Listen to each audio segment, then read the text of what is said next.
This was one of those rush jobs. You get home from work, you quickly set up the bike, and then you only have about 10 minutes to warm up. What makes it worse is that I'm 68 and I'm subject to atrial fibrillation.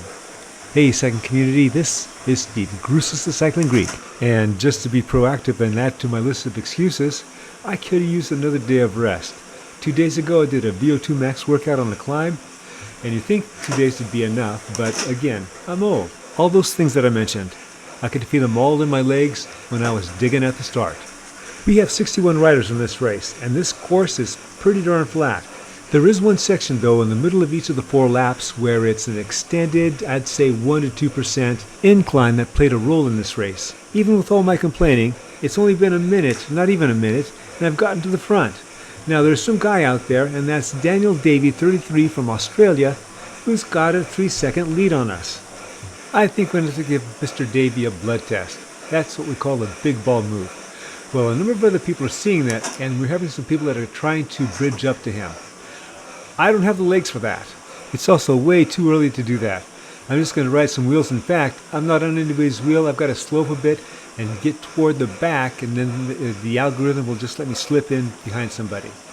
Now, in the meantime, Mr. Davies been caught. He's probably slowed down a bit, and in combination with people that have bridged up to him.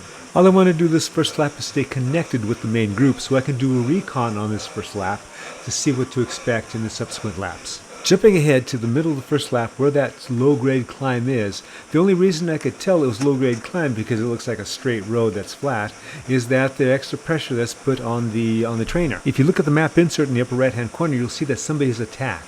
And they've attacked with bravado. They have a good-sized gap and the pack is starting to get stretched out to go after them. I'm having a hard time. I just want to stay on somebody's wheel. Some real estate is made up on that sole breakaway and the pack slows up just a bit. I don't know about everybody else, but I'm pretty thankful that they did. We leave that low-grade climb and the leader still has a few seconds on us. But a few seconds later, we're able to bring him back in. For the next lap, we pretty much stayed together. There weren't any big attacks. Now, when we got to the second lap, middle of the second lap where that climb is again, then things got tough. There were more attacks, and this time there was a couple people going out. And the pack was stretching, but not that much. There was a gap, and we were having trouble connecting. If you look at the insert map, you'll see that there's one person that's jumping from our group and bridging that 2 or 3 seconds to that lead group. So now that lead group is 3. I don't know about anybody else, but I'm doing threshold. I'm in zone 4 right now. If everyone else is like me, I can see why we're not catching that group. We're all going fast, and we're not getting any closer. And now there's another rider that's attacking our group and bridging up to the leaders. That will give them a group of 4. That's a good working group. In my younger days, that would be me. But now, all I can do is ride wheels and hope that the pack that I'm in will pull us back up to the leaders because that lead group is looking dangerous. It's here where I realized where I could use an extra day of rest because my muscles are having a hard time keeping up. Because of the pain and how I was feeling, it was here where I was thinking maybe this is where I should drop out. We now jump to the middle of the third lap with that same low-grade climb. It was here where I changed my tactics. Instead of focusing on being connected to the back of the pack, which now numbers about 27, I now chose to be in the top 20, preferably the top 15. I was figuring now is when a split can happen. So now on this climb, we're stretched out and there's gaps. With less people in front of me, that decreases the chance that I have to jump a gap. Split averted, one more time up this climb to go. We have now jumped to just after the beginning of the fourth lap, and there's some strong guys in here that want to whittle the pack down. They're out there solo now, and they're looking to maintain it. They are thinking 1 of 2 things. One, they can make it to the climb before we do, and then they can just power away on that, or they're looking for some people to bridge up, work together, get to the climb before the rest of us, so they can power away. As for my status, I'm standing a lot more to give my legs a break. I'm getting a little nervous about him. My brain wants my legs to go after him. I am actually making an effort just to stay where I am, to stay in good position. Jumping ahead just a bit, somebody with better legs than me actually makes that decision and jumps across to him. So now we have 2 in the front. You can tell by that insert in the upper right hand corner that that new guy that went out there wants to show the other guy that he's committed and just powers past him. That original guy now has to make an effort to get back on that new guy's wheel.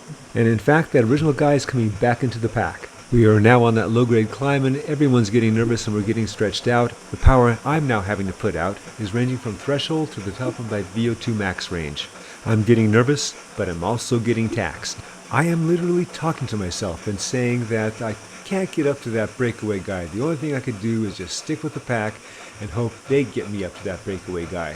I'm still able to maintain good position, and it looks like he's starting to come back. Now this is a great place to counterattack, but again, old guy.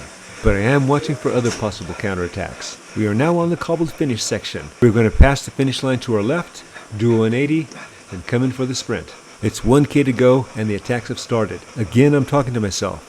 I have to be patient. I have to ride wheels. If that guy that's out there is able to hold it, well, good on him.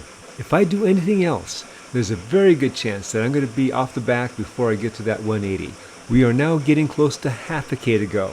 This whole last lap has been like doing over-unders for me. At my high end, I would be well into my VO2 max, and then to recover a bit, I'd go down into threshold. I've just activated my aero power-up that I've had from the very beginning. It's 300 meters to go and I'm well into neuromuscular power range. I now see that I activated my power-up too soon. About 150 meters to go and everyone's doing more power than me. Rats, one more passes me. Considering all my excuses earlier, not a bad race for me. As my buddy Bob later pointed out to me, I beat a bunch of people that outranked me. Alright, I hope you enjoyed this video and you got something out of it. As always, remember, comment, like, subscribe, and like this, and share it. It helps the algorithm. The Cycling Greek.